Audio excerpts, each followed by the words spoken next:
All right, the Combatosseurs are back for another segment of deciding splits. Thanks for everybody that voted on the poll on my Twitter account to figure out which fight we should actually go over. And whenever I say, which controversial decisions me and Tony should go over, even if the right person won and it's a split decision, I still kind of might want to go into it just to talk about it, which is why I still had Ashley Yoder and Randa Marcos on that poll as well. So calm your horses, people. It's just kind of just to put a selection out there. And there was like 11% of you that actually voted for Marcos and Yoder. So fuck you. But we're actually going to be going over Stevie Ray versus Michael Johnson. I know a lot of people lost a lot of money on this fight strictly due to the fact I'm pretty sure almost everybody had Michael Johnson in their Hail Mary parlays and it busts. But so just in terms of what the judges actually had it scored, we had Powell Harasem scored at 29-28 Ray. Barry Foley had it 29-28 Ray, and then Evan Field, I believe, had it a draw, which was a 10-8 third round for Stevie Ray.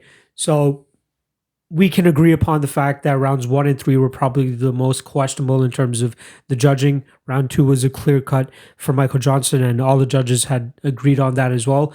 But I think that round 1 is the one most questionable, and then round 3 is the one where, should it be a 10-8? Should it be a 10-9? Let's fucking figure that out. So, just as we do with the show, and it makes it a little bit easier just because we have the facts in front of us, we're going to watch rounds 1 and 3, and then we'll get into how we feel about it. On first watch, at least for me, I thought I had Johnson winning that first round. It's a little bit... I was very surprised when I even told you a little bit earlier. Once I heard 29-28, I'm like, okay, Johnson's got this. There's no way they give him the first round. So watching this first round again for the first time is going to be very helpful. Ray's just throwing a little bit of leg kicks, goes for a takedown, gets easily stuffed. That was very impressive by Johnson too. I was like, geez. Johnson does have he has good takedown D and good movement and stuff. It's just when he gets tired, then he'll get flat-footed a bit. And I feel like he thought Ray's game plan in here would be to try to get the takedown and try to wear him out from the top. But that was kind of the only, obviously besides the third round, that was really the only one where we see him go for a takedown. Johnson's one of those fighters. He has all the skills in the world to be like the best of the best, but he has so many losses where he could have won like a lot of those fights. I remember the potential that he had coming off the Ultimate Fighter. Yep. That was next level shit. Especially, I think he beat Tony Ferguson, right? Yep. In the finale? No, that was not the finale. Though they were on different seasons. Tony Ferguson won his season. What am I talking about? And Johnson actually lost his seasons against Jonathan Brookins. Oh my God. Jonathan fucking Brookins.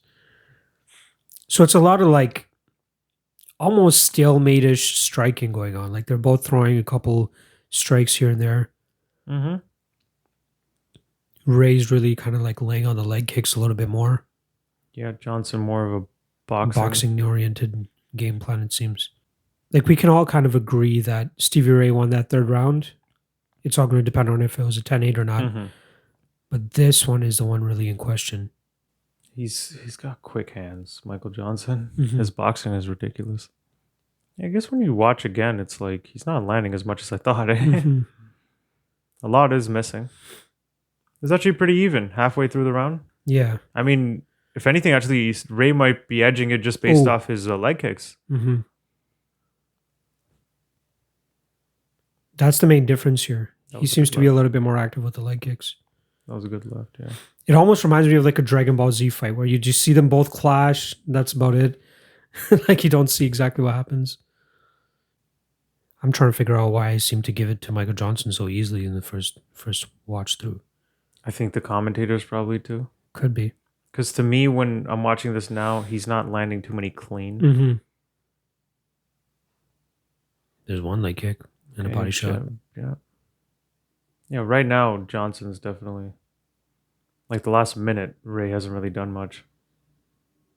It's those leg kicks, dude. He started to bring it up to the body now. Oh, nice. Okay, they both landed like 2 shots. Oh, Johnson got him Decent shot. But Ray brings it right back, even though he didn't really land.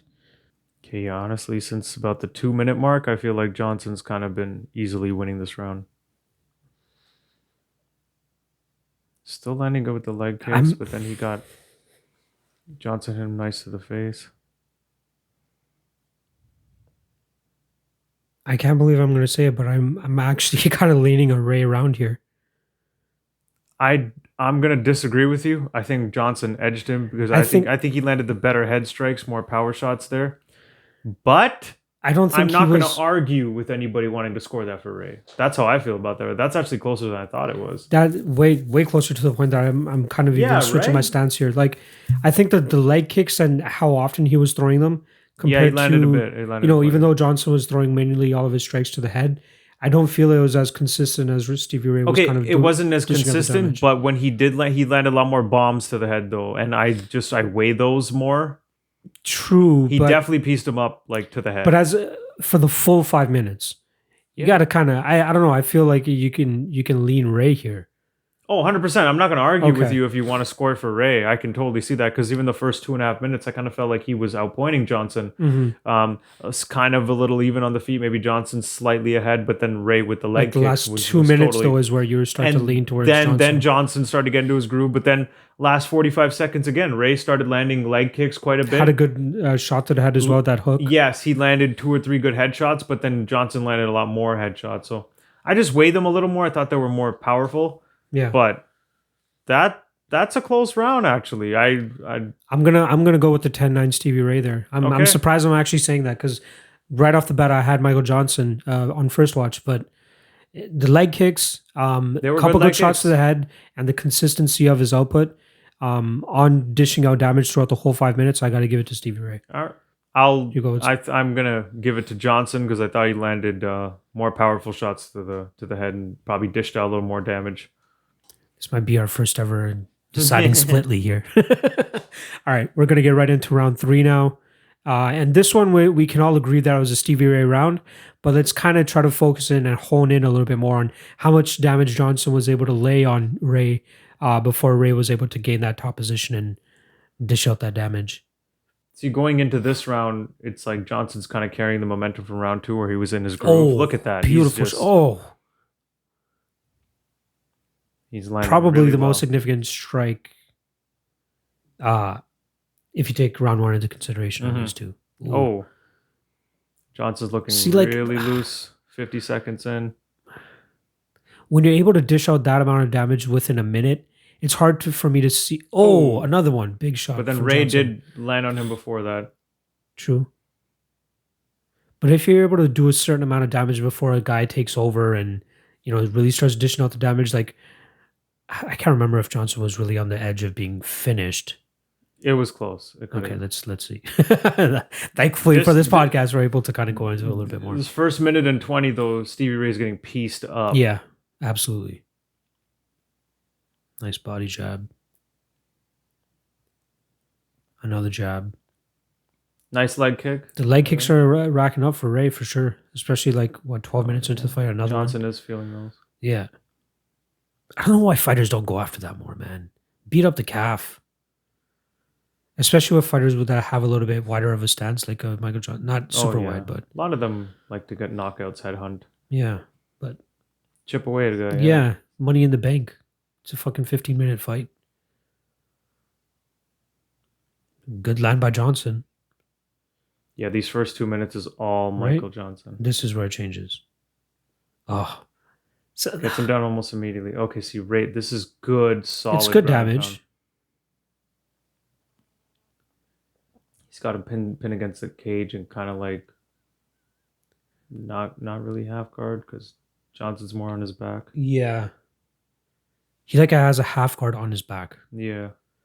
Riding him. Yeah. Johnson was grabbing his inside of his glove too if he'd fuck that. He was. Referee caught him though. This is the story of every MJ fight too though. Always world beater, taken down in the 3rd round or something and controlled. Yeah. Tries to survive. Yeah, he looks like a world beater sometimes though, yeah. Now he's got his back taken. He's eating a lot of shots though. Just got his back right now. Body triangle sunk in. Fighting for a choke. Not much damage though. It's really Michael Johnson holding onto that left arm. Yeah. Just doesn't want him. And then he gets it out. Okay, just peppering shots while he's got his back.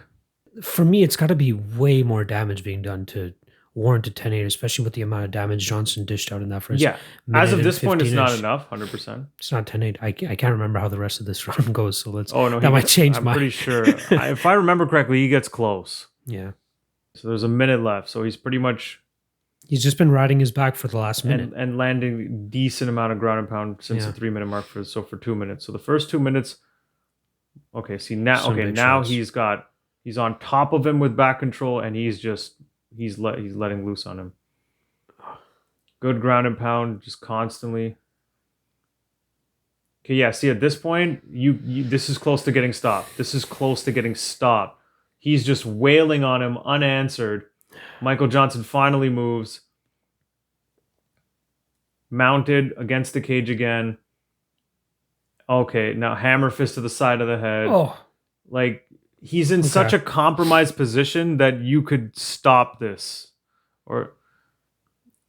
And then, okay, what is he going for here? This is some weird position. I heard somebody was saying that elbow was nasty. Yeah. Those are some nasty elbows right there. This is like some weird half mount, half back control type position. See, just because... Okay, Michael Johnson lit him up in the first 2 minutes. Like if the round kept going like the first 2 minutes went, Johnson would have got a 10-8 because he was really lighting his ass up.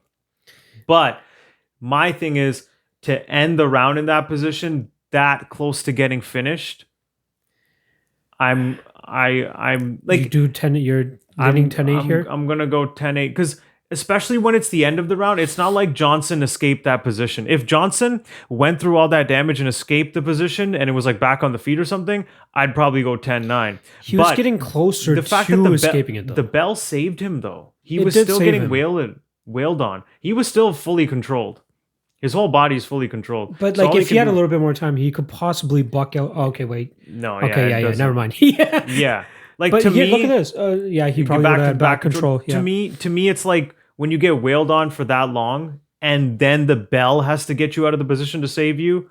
That's pretty bad. For me, it has to do more so with what did the other the person who's getting the 8. What did he do in that round? Did he dish out any damage at all? Here's the thing. Did he he landed some great shots in that third round. You could probably argue that Michael Johnson did more damage in round 3 with his standing versus that ground and pound, but Stevie Ray came way closer to finishing that fight. True. Because like in terms of accumulation of damage, just because of how hard his shots were that landed, maybe he outdamaged him, but just successively at one time, Stevie Ray, like he just mauled him on the ground there. I think I'm going to go the 10-9 route here, strictly due to the fact that I can totally see that too. Yeah. Michael Johnson did a lot of good damage for that first like 2-ish minutes, minute and a half, 2-ish minutes. Then he gets taken down. Yeah. He eats some good shots for roughly about 30 seconds. Then there's a whole minute of Stevie Ray trying to control his back. Submission, back right? Control. And then there's then Stevie Ray finally starts to go buck wild in that last minute. So for me, it's if we saw nothing from Michael Johnson on the feet and it was just a stalemate on the feet, and then we got that full takedown, then it's an easy 10-8 because we saw nothing from Michael Johnson there. But we saw some good shots, we saw some good damage in there in those first 2 minutes where I feel like it doesn't warrant a 10-8. I would give it a 10-9, but still with my scoring, Stevie Ray wins that fight. Wins 29-28. I had a 28-28. So you have it as a draw. As a draw, yeah. So you have Michael Johnson round 1 and 2, and then 10-8 round 3, and then I have Stevie Ray round 1, which I was not coming into this podcast expecting to pick Stevie Ray. That round was definitely closer. That's a super close round. That's actually not like bad scoring or bad judging. If you're going to give round 1 to Stevie Ray, that's totally feasible. And then even, the round 3, like, I'm not upset how anyone scored. Like, 10-9, I get the point. 10-8, I get the point. Yeah. Round 1, Ray, Johnson, I get it. Like, it's kind of easy to see. We got to stay consistent with how we judge these ones, though, moving forward. So, like, like, if you want to stick with your firm position on, you believe Stevie Ray deserved a 10-8 due to what we saw in that round, then I want you to have that same stance. I'm big on, like, forward. Especially if the bell has to save you. True. Like, what happens if there's no bell and that position continues? Does he stay on top of him for another 5-10 minutes and keep wailing on him? Like, you know what I mean? Like, that's we're in the confines of 3-5-minute rounds, right? I know. Like, there's so many other fights that could be judged that way too. Yeah, but he was in a compromising position where he was looking to get in a position to get finished. Yeah. and it was like, and he was taking damage, and then the round ended that way. That's big to me. I would give it a 10-8. So in our second segment, we decide on a split decision here. Yeah. But like Tony has a 28-28 draw. And you see Michael Johnson obviously getting pissed off right there. Decision. And then I actually have it 29-28. I'm not going to give a 10-8 to Stevie Ray in that third round. And surprisingly, I thought he won that first round too. So do you guys agree? Do you guys disagree? Comment below. Hit the subscribe button before you guys do that shit too. Like the video. And then next week we'll be back as well if there's another controversial There's always a controversial We had 3 solid ones from this past weekend that we wanted to go over. But we chose Stevie Ray and Michael Johnson. And again, we decide splitly here. Is that even a proper terminology? Deciding splitly? Fuck it, I'm using it. We decide splitly here. I just hope the main event is not the decision that we have to. I know. That's all. I was hoping that no controversy. Yeah, we don't want none of that shit. One of these smaller fights, I'm cool with. Yeah. All right, we'll be back next week. Make sure you guys check out Combatosseurs, which comes out Mondays.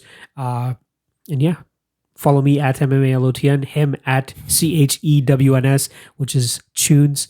And we'll see you guys next week. Peace.